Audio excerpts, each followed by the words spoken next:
Olá, sejam muito bem-vindos a mais um AZ Responde, onde toda quarta-feira eu estou aqui para responder as perguntas dos meus alunos da minha audiência. E hoje eu separei algumas perguntas especiais e vou responder aqui para vocês e espero de verdade que esse conteúdo lhe ajude a crescer profissionalmente. Pergunta do Bertoldo Melo. O sistema de fossa séptico pode ser só com um tanque séptico e sumidouro? Fica enterrado quanto? Olha, para você fazer o dimensionamento, saber o que você precisa numa construção, num projeto hidrossanitário, eu tenho que entender de pelo menos duas normas para a destinação final. A 7229, que trata sobre a fossa séptica, as dimensões mínimas, tá certo? Então é nessa ANBR que eu vou saber quais são as dimensões da minha norma. Salvo engano, pelo menos eu preciso de 1,20 m de largura pelo dobro do comprimento, ou seja, 2,40 m. E a altura vai ser variável de acordo com o volume dos meus efluentes, tá certo? De acordo com o tamanho da minha casa, quantidade de banheiros, quantidade de pontos de utilização que ela vai ter, tá certo? Pontos de esgoto. Então, esse tamanho ele pode mudar, ajustado de acordo com o volume. A NBR 7229, ela tem um esquema bem bonitinho, bem prático, que já tem os desenhos, onde você só vai adequar a realidade da sua obra, tá certo? Da fossa séptica, ela vai para o sumidouro, que é o poço absorvente. Porém, nós temos uma outra NBR que fala sobre o tratamento complementar de efluentes, que é a NBR 13969, que trata sobre a destinação desses efluentes, pessoal. E aí ela vai dizer que eu preciso de um filtro anaeróbico. Para quê? Para dissipar a quantidade de sujeira, para tirar os efluentes de lá e jogar, digamos assim, no solo e descartar um efluente mais limpo, tá certo? Um dejeto mais limpo, digamos assim. E então, eu tenho que analisar quando eu vou ter que usar cada uma. Por norma, se eu fosse olhar o que é obrigatoriedade e recomendado é utilizar fossa séptica, filtro e sumidouro. Em alguns casos e municípios, o pessoal usa sempre a fossa e o sumidouro, burlando esse tratamento complementar. Observação, sumidouro é a destinação final, porém eu posso também precisar utilizar a vala de infiltração, dependendo da distância que eu tenho do solo para o nosso lençol freático. Eu tenho que garantir pelo menos 1,5 m de distância do fundo do meu sumidouro até o lençol. Caso eu não consiga garantir essa distância, eu tenho que ir para a vala de infiltração, que aí ela vai dispor de forma horizontal e não vertical como o sumidouro. Espero ter entendido, tá certo? Felipe, não tem uma fórmula pronta? Não. A fórmula pronta é pegar a NBR e descobrir quais são a quantidade de unidades, a quantidade de efluente que você está jogando na fossa para poder dimensionar os volumes e o dimensionamento desses elementos. Tudo bem? Espero ter respondido a sua pergunta. Felipe, mas eu tenho dúvida, eu não sei como dimensionar, me ajuda. Se você for no meu YouTube e procurar lá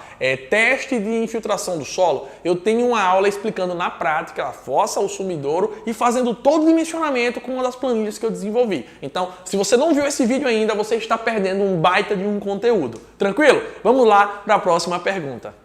Leite Gabriel, você faz o contrapiso antes de bater a laje? Depende, o que é que eu considerei no meu planejamento? Como é que estão as etapas da minha obra? Sempre que possível, é interessante você fazer a laje primeiro, eu faço o escoramento e bato a laje antes de fazer o contrapiso. Por quê? Porque eu não corro o risco de danificar, de afofar, de danificar aquele contrapiso ali. Só que de repente na minha obra, eu estou sem serviço para fazer, o que é que a gente faz? A gente faz o contrapiso e depois faz o reparo. Não existe uma regra, tá? Cada pessoa pode trabalhar de uma forma diferente. Eu já trabalhei das duas. Depende do quê? Da necessidade daquela obra, do que foi planejado para ela. Não tinha montante de serviço para fazer por fora. Então fazemos o contrapiso logo antes de fazer a laje. Porque eu preciso escorar a laje no contrapiso ou preciso escorar a laje no solo. É bem relativo. Eu já vi fazer apoiado no contrapiso, que melhora a questão do nivelamento, você tem menos trabalho com escora, mas já vi fazer também direto no solo e não há problema nenhum. É só você ter os ajustes corretos na hora de fazer esse serviço, tudo bem? Espero ter respondido a sua pergunta. Olha só que pergunta interessante do engenheiro João Vitor Gomes. Caso a fiscalização venha visitar a minha obra, que visita desejável, quais documentos necessito apresentar para eles? Antes de mais nada, eu tenho que entender qual tipo de fiscalização. Nós temos aí fiscalização do órgão municipal, que é da Secretaria de Planejamento, dando um exemplo aqui. Você tem aí fiscalização do CREA, caso bata na sua porta, e ainda tem a fiscalização do Ministério do Trabalho e Emprego, e cada um deles pode pedir documentações diferentes. Geralmente, se chegar no município, alguém do município ir visitar a tua obra, ele vai pedir o alvará de construção, tá certo? Nesse alvará, talvez ele peça a cópia da RT e a placazinha da obra. É isso que o pessoal da prefeitura pede. Se vier o fiscal do CREA, ele pode pedir os projetos, ele pode pedir a placa do CREA, se você tem lá a placa com um profissional identificado, se você tem a RT daquela obra, e eles dão um prazo de 10 dias para você levar e apresentar essa documentação. E se vier o fiscal do Ministério do Trabalho, esse é pesado. Ele vai te cobrar, primeiro, PPRA, PCMSO, se a obra tiver mais de 20 funcionários, ele vai cobrar o PCMAT. Vamos lá, Felipe, o que quer dizer isso? Para mim parece grego. Tá falando mandarim? Vê só. PPRA, Programa de Prevenção de Riscos Ambientais. Esse documento é feito pela parte de segurança do trabalho e é ele que descreve todos os riscos inerentes daquela profissão, daquele ambiente de trabalho, como também os devidos EPIs, quais equipamentos de proteção você tem que utilizar para se prevenir daqueles riscos que você está exposto. Então, PPRA, aí nós temos aí o PCMSO, Programa de Controle Médico Saúde Ocupacional. Que documento é esse? Esse documento, pessoal, é um documento feito por um médico do trabalho e nele que vai constar quais os exames admissionais, periódicos, demissionais que aqueles funcionários devem fazer. Por exemplo, ele se baseia no PPRA. O PPRA, ele diz o quê? Ele diz qual o ambiente que eu estou e o que é que eu estou exposto. Por exemplo, um pedreiro, ele vai estar exposto, se ele está botando lá revestimento cerâmico, digamos, a poeira. Então, ele tem que usar o EPI, que é a máscara, tá certo? Então, o que diz isso é no PPRA. No PCMSO, ele vai dizer, olha, se o pedreiro está exposto à poeira, a aerodispersóides, então pode prejudicar o pulmão. Qual o exame que eu vou pedir quando o cara for entrar na empresa? Uma aspirometria, para saber como é que está o pulmão daquele pedreiro. E aí a cada 6 meses ou a cada 1 ano do que tiver prescrito no documento, você vai fazer um exame de rotina, um exame periódico para saber se você se prejudicou dentro da empresa, se você adquiriu alguma doença ocupacional. E no final, quando esse seu colaborador vai embora, tem que fazer o exame demissional para saber se ele saiu tudo ok. Imagina só, você demitiu o cara saiu bonzinho, você não fez esse exame demissional e aí 1 ano depois esse cara entra na justiça dizendo que pegou uma doença por sua culpa. Tu não tem nenhum registro, tu não tem nenhuma prova e vai ter que pagar aí o INSS desse cara para ele ficar em casa. Olha, é coisa séria. Então, PCMSO é muito importante.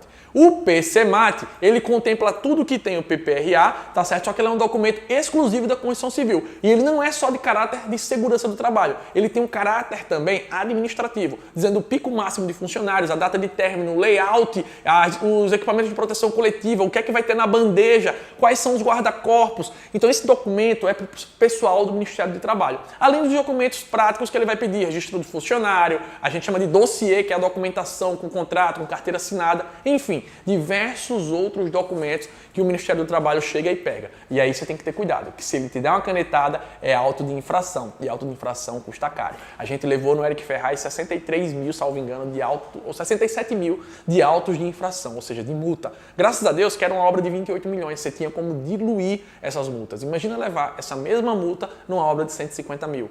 Como é que você vai terminar a obra?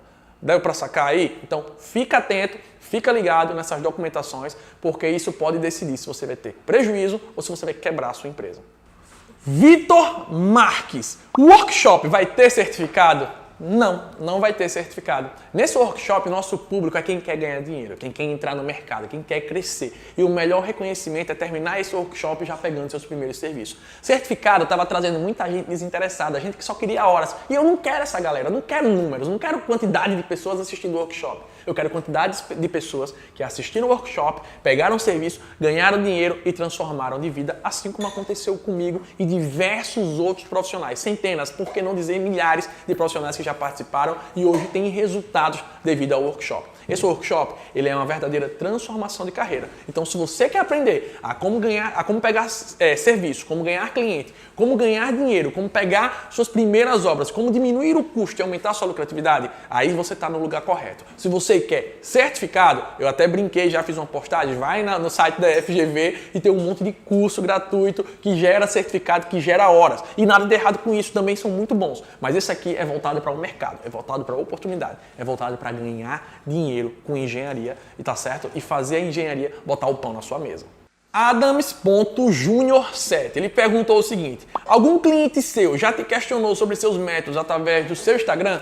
Não. eu não me recordo de nenhum cliente que veio me questionar sobre a metodologia construtiva dentro da minha rede social. Até porque quando eu faço, eu explico e eu mostro o porquê. Eu não simplesmente jogo lá, não. Eu boto no Telegram, eu complemento no Story, eu boto no feed, eu explico do porquê de eu estar fazendo aquilo. Então até hoje, tá? Não estou dizendo que não pode acontecer e pelo menos eu não me recordo de ninguém que me questionou sobre a minha metodologia construtiva. Muito pelo contrário, o pessoal tem gostado de ver. O pessoal que até que não é da área técnica, os clientes que estão lá assistindo, eles gostam de entender o que é que está sendo feito e isso passa uma credibilidade muito grande antes de me contratar. Inclusive, hoje a gente vai atender um cliente aqui que veio através do Instagram, que já me acompanha há muito tempo e disse que quem ia fazer a casa dele era a gente. E a gente fez o projeto, tá? Ele queria fazer a casa sem projeto, a gente conseguiu vender o projeto e ainda vamos pegar a obra.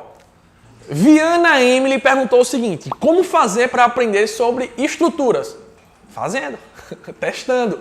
Olha, tem alguns perfis que eu recomendo demais para que você siga e aprenda, porque são pessoas que vivem exclusivamente disso. Pessoas que trabalham projetando no dia a dia. Apesar de eu ser especialista em estruturas, a minha demanda de projeto é muito pequena de projeto estrutural, porque meu foco é obra. Eu vou dizer que não faço projeto? Aparece para mim, obras pequenas, eu vou lá e faço projeto estrutural. Mas tem pessoas que têm um entendimento muito maior do que o meu. Por exemplo, meu amigo Jonathan Calaça, vai lá, segue o cara vive, ele tem um escritório de projeto e vive só disso. Tem o Vinícius Cardoso também, que tem um escritório de projeto e aí dá aula de projeto estrutural ao Brasil inteiro. Nós temos o Rangel Lage também, que é outro especialista de estruturas. Esses três perfis são os perfis que eu conheço e indico, porque eu conheço, digamos assim, a seriedade e conheço que essa galera tá no Instagram não só como palco, eu conheço os bastidores e sei que eles trabalham com isso na prática e no dia a dia. Beleza? Então segue esses perfis que sempre tem dica, tem macete e vai maratonar no YouTube. E tem livros, cara. Tem um livro do Schuster, tem um monte de livro que você pode aprender. Pega um pouquinho de teoria e vai para a prática, pega um pouquinho de teoria, vai olhar os vídeos dos meninos e você com certeza vai aprender estrutura melhor do que muita pós-graduação, melhor do que muita gente aí. Engenharia de projeto. Construir casas para vender pela Caixa Econômica Federal. Em que momento paga as taxas e qual o valor delas? Olha, isso é variável, tá? Por exemplo, a taxa de alvará você faz logo no começo para poder começar a obra, tá certo? Então, a taxa varia de acordo com a alíquota do município, o tamanho do lote, enfim, essa é a taxa que a gente paga inicialmente. As outras taxas é somente depois, que é o quê? É o cartório, a averbação, a taxa do habite. Isso aí é no final da obra e é variado de acordo com cada comarca, digamos assim, com cada município. O habite você paga na prefeitura, o ITBI você também paga na prefeitura de acordo com o valor do imóvel, com o valor de tudo.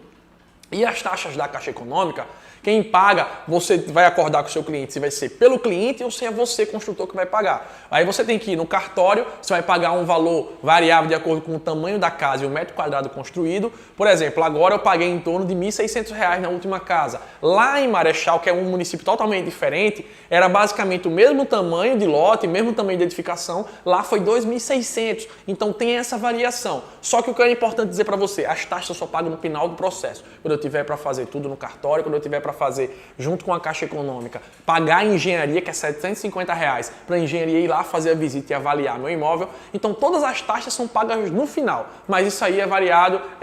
A taxa da Caixa, pelo que eu sei, é fixa, aqui é 750, não sei aí no seu estado se tem alguma variação, tá? Eu acredito que seja nacional, mas as taxas do cartório elas podem variar, tá bom? Então varia muito do valor do imóvel, do tamanho, da quantidade de metro quadrado construído. Por exemplo, lá em Atalaia a conta base é R$ 1.195 um metro quadrado, entendeu? Então é um percentual em cima desse valor, em cima da quantidade de metros que aquela casa tem, tudo bem? Agora o importante é a pergunta que você queria saber.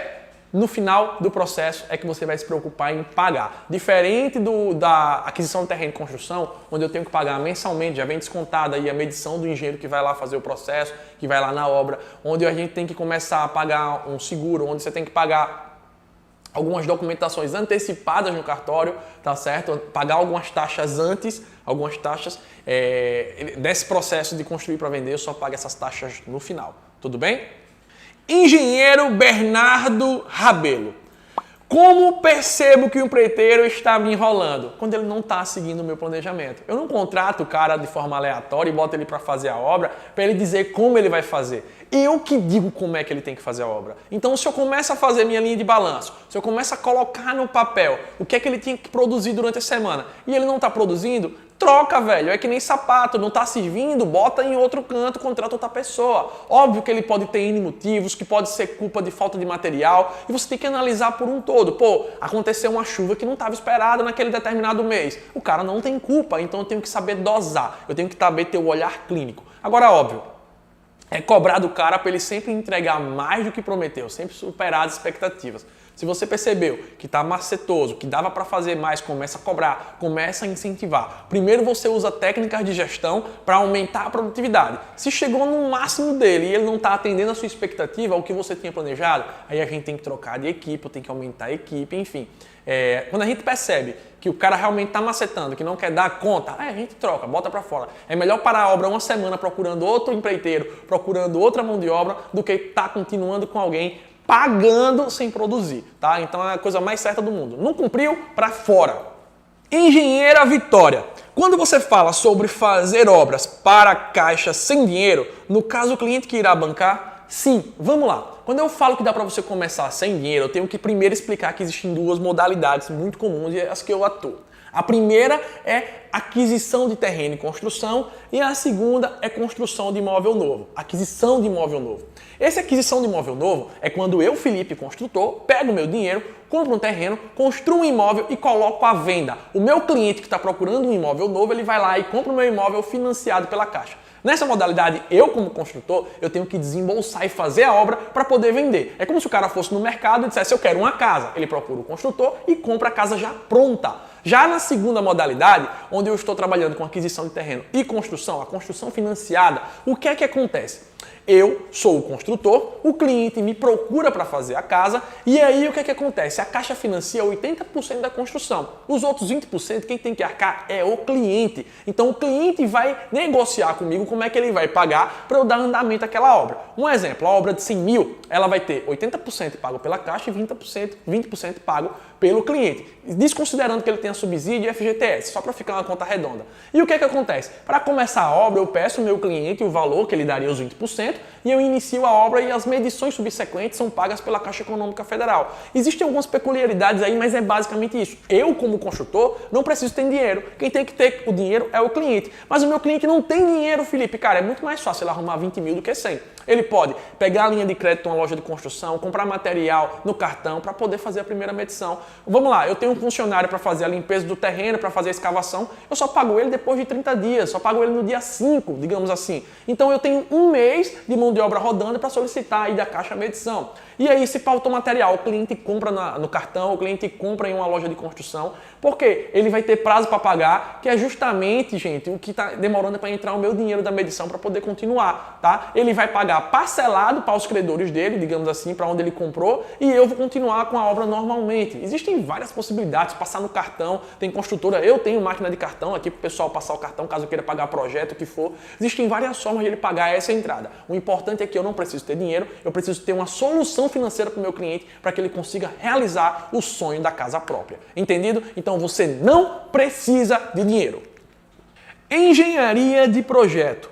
O nome construtora em uma empresa é apenas para construção ou também pode oferecer projetos? Pode sim, tá? O nome construtora ou construção, ele tem uma peculiaridade. Quando eu tenho um nome fantasia, uma razão social, com o nome engenharia, o dono tem que ser um engenheiro civil, tá? Ou tem que ter pelo menos no contrato um dos sócios como responsável técnico.